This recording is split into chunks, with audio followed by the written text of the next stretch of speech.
I never wanted to live without some kind of affirmation, some kind of collective feedback. And maybe that's why my early movies were all about you. My early movies were all soliciting you, making you my partners, thinking about you behind the camera, thinking what would turn you on, what would get you excited, what would make you laugh, what would make you scream. How could I create suspense out of whole cloth when that darn shark never worked? And you were my partners. My audience, I collaborated with you and you collaborated with me, and I think the beginning of my career I had this wonderful experience, and the thing I really want to emphasize is I didn't have a choice. I didn't have a choice.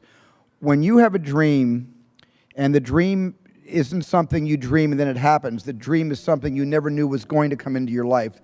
Dreams always come from behind you, not right between your eyes. It sneaks up on you. But when you have a dream, it doesn't often come at you screaming in your face, this is who you are, this is what you must be for the rest of your life. Sometimes a dream almost whispers. And I've always said to my kids, the hardest thing to listen to, your instincts, your human personal intuition, always whispers, it never shouts. Very hard to hear.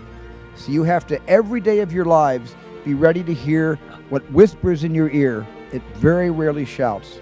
And if you can listen to the whisper, and if it tickles your heart, and it's something you think you want to do for the rest of your life, then that is going to be what you do for the rest of your life, and we will benefit from everything you do.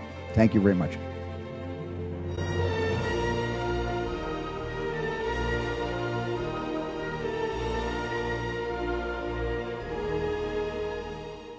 I mean, to want and to be ambitious and to want to be successful is not enough. That's just desire.